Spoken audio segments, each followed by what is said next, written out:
Buenas noches. Hubo un hombre llamado Galileo Galilei,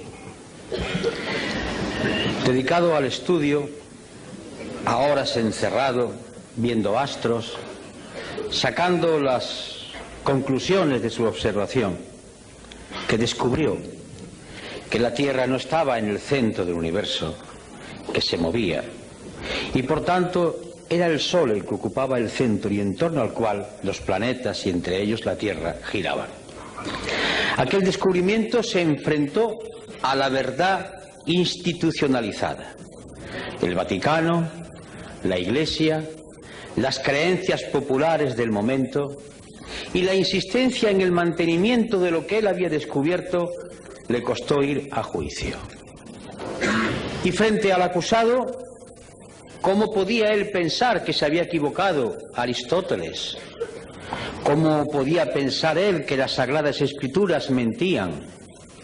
¿Cómo podía atreverse él, un ingenuo sabio, a pensar que había descubierto algo que fuese en contra de lo que el magisterio de la Santa Madre Iglesia venía diciendo hacía siglos? Y sobre todo, ¿es que acaso el pueblo no aclamaba contra aquel que se atrevía a poner en duda la centralidad del planeta Tierra? Las presiones son tremendas. Tiene casi que abjurar. Pero en un momento, en la rebeldía última, y musitando casi con una sonrisa a lo Saramago, suave pero firme, dice en el italiano natal: "Eppur si muove", y sin embargo se mueve. Porque los cálculos matemáticos, porque las observaciones, porque el ejercicio de la razón, porque lo que sus ojos estaban viendo noche tras noche, le estaban demostrando que era la Tierra la que se movía. Pues bien, estamos hoy en la España de 1999, en la Europa de 1999 y en el mundo, en un momento en el que en otras ocasiones de la historia las sociedades han tenido que escoger un camino u otro, o seguir en la resignación o plantar cara, la rebeldía que acaba de decir Manolo Cañada. La resignación es un producto que, como cualquier droga, duerme a la gente, duerme su conciencia. La resignación es como la morfina, la cocaína o la heroína. La resignación es producto de muchas causas. Yo voy a enumerar unas cuantas. La resignación es hija de ese discurso totalizador, cual si fuese una nueva religión.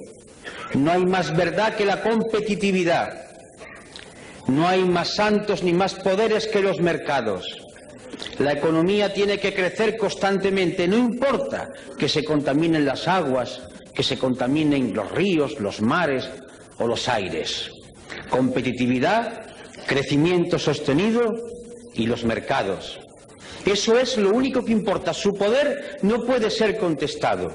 Y además nos demuestra la existencia de las propias sociedades que esto es lo que produce bienestar. Y no importa que las personas de la calle vean que ese bienestar no le ha llegado al hijo o a la hija, que tiene que ir a la empresa de trabajo temporal que le cobra el 40% de la nómina por colocarlo en una empresa. No importa que la persona que todavía tiene una pensión que no llega al salario mínimo interprofesional y está casi a la mitad, 69.000 y pico de pesetas, la mitad de eso, a veces no llega. No importa el paro de aquel que entró en los 45 años.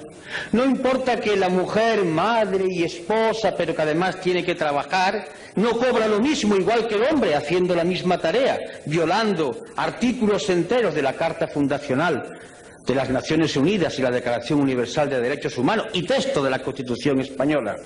No importa, porque le están diciendo que no hay más bien que la competitividad, lo bien que vivimos, lo bien que vamos, los datos, las cifras. No importa que la gente vea o quiera ver en su entorno y a su alrededor hechos que están contradiciendo ese mensaje. Porque para que no se vea, o porque para sea menos hiriente, hay sucedáneos. Ahí tenéis la televisión, fútbol, mucho fútbol, más fútbol que en épocas anteriores de la historia de España.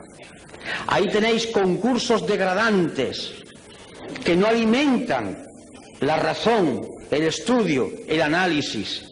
Ahí tenéis la vida de los personajes populares que se diseccionan y se abren para que atisbemos como si fuéramos aves carroñeras y, olvidando el entorno que tenemos, entremos en lo que ocurre en sus alcobas.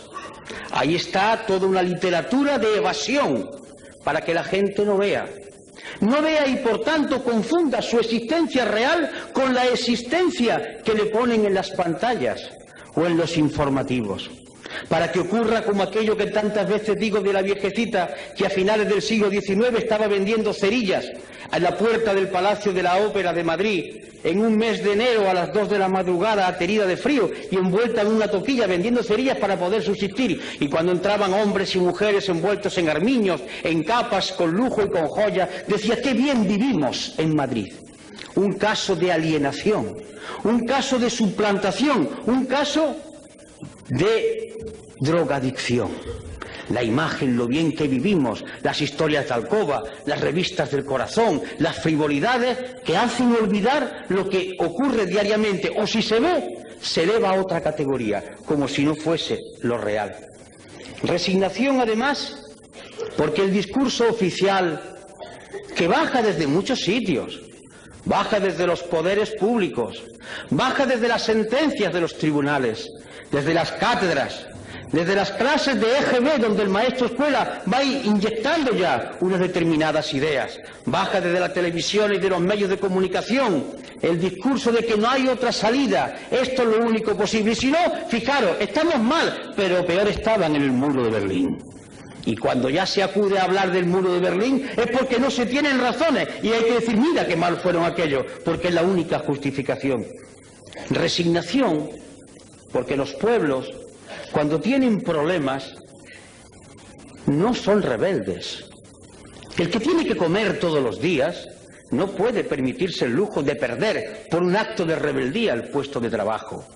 La rebeldía siempre ha surgido de aquellos que comían todos los días. De aquí la gran culpabilidad de muchos intelectuales españoles que, comiendo todos los días bien del pesebre o bien de su trabajo, no han sido capaces de decir basta a esta situación de degradación.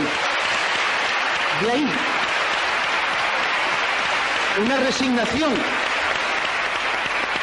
una resignación que nace de la evidencia diaria del paro, que es cierto, de ese paro que dicen que se reduce porque la estadística dice que cuando una persona trabaja 2 horas a la semana ya no está parado. Una disminución estadística de los empleos a tiempo parcial, de las horas extraordinarias que se imponen pero que no se cobran, de la angustia si mañana poder trabajar. Eso es resignación. Resignación que cae sobre un pueblo que se da cuenta, además, o no se da cuenta porque no le gusta o no quiere verlo o no dejan verlo, que estamos yendo hacia atrás, que estamos llegando a cotas propias del siglo XIX, que aquella seguridad social para todos, que el tema del subsidio de desempleo va bajando continuamente en contra de la Declaración Universal de los Derechos Humanos o de la propia Constitución. Resignación que surge de la culpabilidad del propio parado. Uno de los éxitos, entre comillas, del sistema americano es conseguir que el pobre, que el miserable, se sienta culpable de su situación. Es la filosofía calvinista, hija del protestantismo. Tú eres culpable de tu situación. No has sido capaz de triunfar. Esa es la filosofía de la sociedad americana.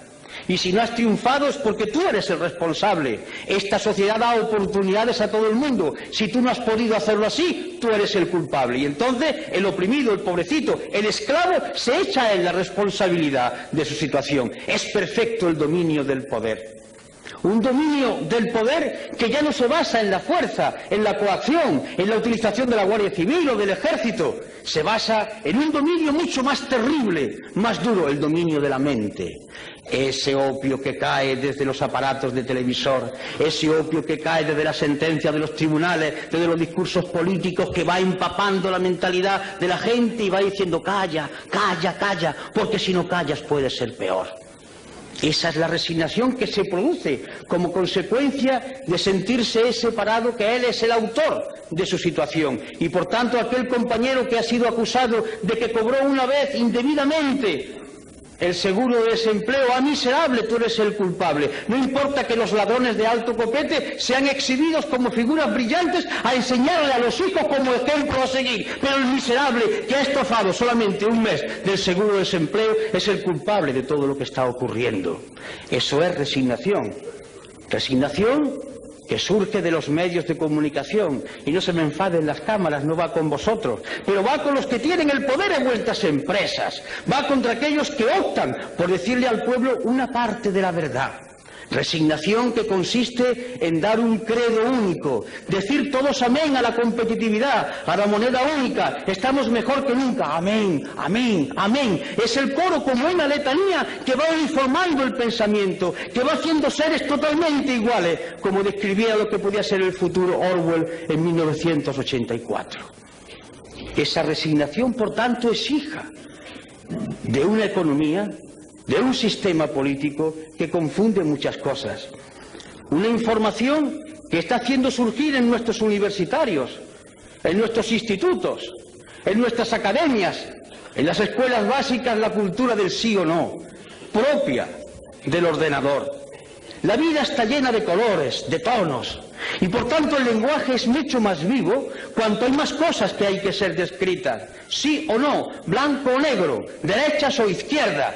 Conteste usted como el ordenador, afirmativo, negativo, afirmativo, negativo. Se busca ya no al ser humano pensante capaz de la reflexión, de la duda o de la inquietud, se busca al esclavo sin pensamiento. Y por eso no se quiere la historia, y por eso se desdeña la memoria, porque los seres humanos somos hijos de la memoria. Yo soy lo que soy porque viví con mis padres, mis recuerdos, mi historia, mis vivencias. Yo soy la actualización de todo un pasado que está vivo. Si me quitan la memoria soy un zombi, un muerto viviente. Y queremos pueblos de muertos vivientes, que se estimulen por el último partido del Marsa Madrid, que se estimulen por la última historia del tal o cual conde o de tal o cual señora, que digan en los corrillos, incluso en los parlamentos y en los lugares donde había que debatirse de los problemas, se cuenten chistes de la vida privada para olvidar la tremenda realidad. Escapismo, droga, igual que la heroína, igual que la cocaína, droga, escapismo, sedar el pensamiento, aniquilar el espíritu crítico y por tanto fomentar la resignación y frivolidad, mucha frivolidad. Y por tanto la política entendida como compraventa de votos. No importa, ¿qué es lo que quiere el pueblo? Al pueblo al cual convenientemente se le va a decir lo que quiere a través de determinados medios. Más fútbol, pues más fútbol. Pero es que yo pienso que no, es que tú tienes que decir lo que le gusta al pueblo, al cual yo, mediante medios de comunicación finísimos, le voy diciendo qué es lo que le conviene. Pero yo represento un proyecto, yo quiero explicar un proyecto, yo quiero dirigir a mi pueblo del cual formo parte para decirle el punto de vista de nuestra organización. No, no, no, lo que conviene es que ganes votos. Eso no está bien dicho. Tienes que ser respetable, tienes que hablar y decirlo políticamente correcto, el buen tono, como el chico de la burguesía del siglo XIX. Niño, eso no se hace, eso no se dice, tú lo haces por bajo cuerda, porque todo debe permanecer como si aquí no ocurriera nada. Es decir, la cultura de la hipocresía, crear una sociedad hipócrita, que miente a sabiendas, que sabe que está diciendo algo que nadie cree, pero lo importante no es decirlo, lo importante es que hay que hacerlo, pero que no se diga. Y ese cáncer va avanzando, degradando, corrompiendo y aniquilando las fuerzas para combatir. Y ese es un camino, sin duda dulce, es la muerte lenta, como se consume un brasero, como van muriendo aquellos que beben la cicuta, muerte que le dieron al gran Sócrates. Va durmiendo paulatinamente todo el organismo y se muere uno con la sonrisa en los labios, pero muere. Y el otro camino es lo que ha dicho Manolo, rebeldía. Pero la rebeldía no es un gesto altisonante, no es un grito, no es un insulto, no es una pedrada, no es una mala contestación. es mucho más profundo. La rebeldía es un grito de la inteligencia y de la voluntad que dice, y lo voy a decir en Román Paladino, no me da la gana de decirle que sí a esta actual situación. ¿Por qué? Porque no quiero y me niego a decirle que sí, porque entiendo que puede haber otra situación y por tanto yo no asumo esta podredumbre y no participo de ella y lucho contra ella. Y esta actitud es una actitud intelectual. Y cuando digo intelectual no quiero hablar de universitario, de la mente de cualquier ser humano.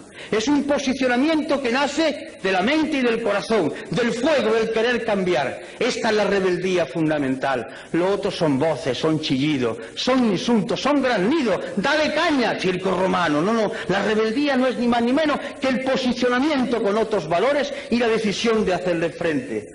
Rebeldía para decir que no aceptamos que la competitividad y el mercado sean los que rijan los destinos de las sociedades, que entendemos que hay una Declaración Universal de Derechos Humanos que tiene que cumplirse y que eso significa sociedad de pleno empleo, donde el hombre y la mujer sean exactamente iguales, donde no haya marginados y que costará mucho tiempo y mucho sacrificio, pero es hermoso luchar, incluso morir por eso, porque morir tenemos que morir, muramos por lo menos luchando por un ideal noble y no consumiéndonos como un brasero.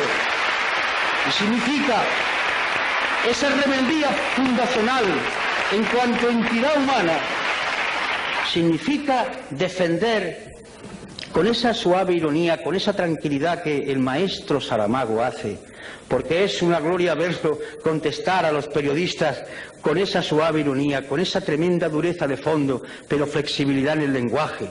Significa defender que hay valores que deben ser mantenidos, el hermoso valor de la igualdad.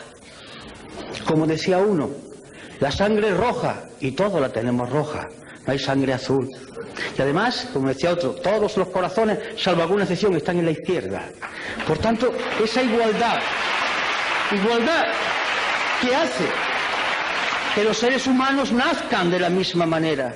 Una igualdad esencial, no igualitarismo. Y por tanto, dignidad de la persona por ser lo que es, persona. Y junto a la igualdad, la libertad.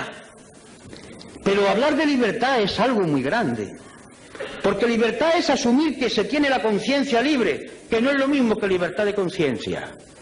La conciencia libre significa que yo puedo decidir si yo tengo todos los elementos para formular mi decisión. Estoy bien informado, estoy bien formado, me alimento todos los días, tengo un techo donde guarecerme, tengo una ropa que ponerme y una vez que tengo mis necesidades más elementales satisfechas, yo puedo empezar a pensar para ser un hombre libre. Porque si yo tengo que buscar el trabajo trampeando como sea, poniéndome en la cola del paro, vendiéndome por 4 perras porque tengo que comer los míos y yo no soy un hombre libre, aunque mañana me permitan que vaya a votar en las urnas. Yo voy movido por mi hambre, por mi necesidad de tener que venderme en cada momento para el trabajo. Y junto a la libertad, en sentido espléndido de la palabra, la justicia. Y no hablo de tribunales de justicia, hablo de eso tan sencillo de dar a cada uno lo suyo, que impere el derecho, que no haya distinciones, que todo el mundo sea medido por igual rasero, por el rasero de la ley. La justicia que consiste además en que se conforma una sociedad. La ley es la que puede hacer posible que conviva la gente en sociedad, mientras que la ley sea justa y se aplique con justicia a todos igual. Solidaridad.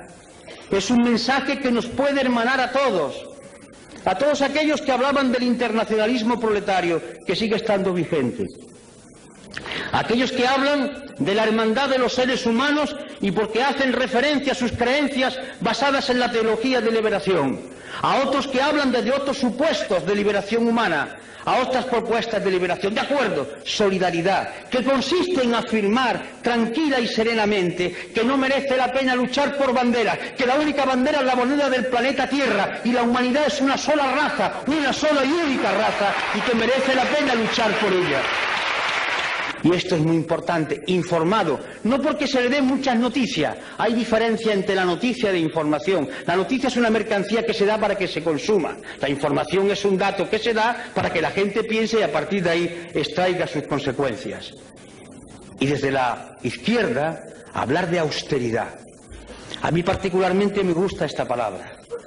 La austeridad, hablar de austeridad fue la palabra que vertebró un discurso de Enrico Berlinguer, aquel secretario general del Partido Comunista Italiano que murió en la tribuna, hablando precisamente de austeridad. La austeridad en el sentido romano, mediterráneo. Austeridad no es miseria. Austeridad significa vivir dignamente, normalmente, no malgastar los recursos naturales, poseer uno cosas, sino que las cosas lo posean a uno, no ir constantemente atentando con la naturaleza en un consumismo feroz. Austeridad significa tiempo libre para discutir y dialogar con los demás, para jugar, para hacer posible el amor entre seres que se conocen, para convivir en la calle, en la plaza, en el ágora griega. Austeridad que significa que la mejor manera de vivir es tener relaciones con otro en el plano de igualdad, sintiéndose hombres y mujeres libres en una sociedad democrática. Austeridad que hace que nos miran a todos como seres humanos y no por nuestra capacidad de consumo. Yo me niego como ser humano que digan que soy un español que consume tantas salchichas o tantos coches al año. Eso no es la austeridad, eso es medir al ser humano por otro talante. Austeridad, que significa con otra palabra sobriedad, hablar de cosas concretas, hablar de cosas que son importantes, incluso cuando se utiliza el lenguaje para crear belleza, para hacer pensar, como nuestro premio Nobel, se utiliza el lenguaje desde la sobriedad, porque las palabras, cayendo en cascada, uniéndose, recreándose constantemente, hacen pensar, hacen concebir nuevas ideas, humanizan. Esa es la austeridad y esa es la sobriedad. Y a partir de ahí es cuando comienza el discurso y la propuesta, la sociedad de pleno empleo, el desarrollo sostenible, el reparto del trabajo, es decir, el discurso rojo, verde, violeta, el discurso de la paz. Paz. Y la paz no es la ausencia de guerra. La paz, por ejemplo, es que el día 9 estemos llenando Rota, porque quieren transformar la base militar en una superbase, violando el punto tercero de lo que acordó el pueblo español en el referéndum en 1986. La paz significa que mañana 1.200 hombres y aviones españoles que cuestan un dinero no puedan entrar en la antigua Yugoslavia, porque no han sido consultados las Cortes Generales y porque se ha violado nuevamente el artículo 62 de la Constitución. Significa, por tanto, hablar de paz. Paz como justicia, como entendimiento entre seres iguales que son capaces de razonar. Y bien, los mecanismos son los de siempre. La movilización. ¿Qué es movilizar? Desde la izquierda, siempre movilizar no ha sido solo llenar las calles de gente, que también. Movilizar ha sido concienciar. Nosotros existimos, los que queremos pensar por nuestra cuenta, para perturbar a los demás. Si hay aquí algún creyente, me dirijo a él o a ella, para recordarle la frase que hoy explicaba yo en la universidad cuando una persona, un compañero que era representante, parece, de la teología de la liberación, me preguntaba, y le recordaba yo un pasaje del Evangelio de mi época pasada, soy conocedor. Decía, mirad, una de las cosas que figura en el Evangelio es cuando le preguntan a Jesús de Galilea, ¿tú que has venido aquí a traer la paz? Dice, yo no, he venido a traer la guerra. ¿Y qué quería decir? He venido a concienciar, a perturbar. Nosotros no queremos gente tranquila, drogada. Queremos gente que inquieta. Venimos a perturbar, a agitar cerebro, a mover conciencia. Existimos en la medida que movilicemos el pensamiento. Como decía en aquella iglesia que en el barrio Naranjo de Córdoba, levántate y piensa, es lo más revolucionario que he visto en mi vida, porque la rebeldía empieza aquí, en la cabeza que dice, no sirvo, no me da la gana, no quiero asumir estos valores. Movilización que significa, por tanto, ese esfuerzo por pensar y por hacer pensar. Los grandes revolucionarios de la historia, la característica fundamental fue que hicieron pensar. La revolución la hicieron las gentes, las masas, los colectivos, pero el valor de ellos es el pensamiento que pusieron en marcha, es el concepto de la movilización en torno a lo concreto y con las alianzas de todo el pueblo. Por eso hacemos llamamientos, queremos unidad, pero no para repartirse sillones, para hacer programas de transformación. ¿Qué hacemos en el pueblo? ¿Qué hacemos en la comunidad autónoma? ¿Qué hacemos en España? ¿Qué hacemos en Europa? Alianzas. Alianzas entre gentes que coinciden básicamente, parece ser, por lo menos teóricamente, en que quiere cambiar el mundo. Pongámonos de acuerdo que podemos cambiar ahora, pero cambiar un sillón por otro, eso ya no es correcto, eso lo hacen los otros, desde tiempo inmemorial. Y por último, la cultura. La palabra cultura viene de cultivo, cultivarse, hacerse ser humano cada día más. La cultura no es saber muchas cosas, la cultura es captar todo aquello que la humanidad ha ido produciendo y que nos mueve desde el arte al estremecimiento por degustar la belleza, a entender cómo la humanidad ha ido superando determinados problemas. Un hombre culto no es un hombre que esté rodeado de libros, que también puede ser. Un hombre culto es un hombre que mira al mundo con mirada independiente y libre. Un hombre culto puede ser un campesino de nuestras tierras. Cuando revina, palabra que utilizan en mi tierra, está pensando, pero sabe calcular las cosas, piensa como quiere, es un hombre que tiene un tipo de cultura. Y ese hombre que a lo mejor no sabe leer, le puede dar la mano a otro culto de la universidad, que sabe más cosas, pero está en la onda de la cultura, porque ambos confluyen desde su sentido de hombres libres con capacidad para pensar. Y en fin, en el acto de hoy, donde ahora va a tomar la palabra el maestro Saramago, y dicho con todo cariño, en el sentido de ejercicio de sencillez y de hondura, la voz de Izquierda Unida esta noche no ha hablado de programas, ni Manolo ni yo.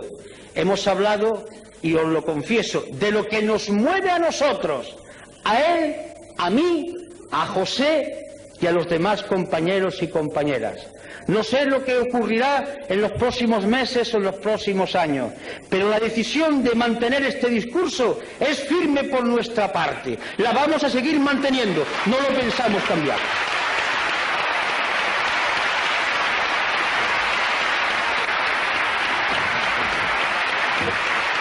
Gracias.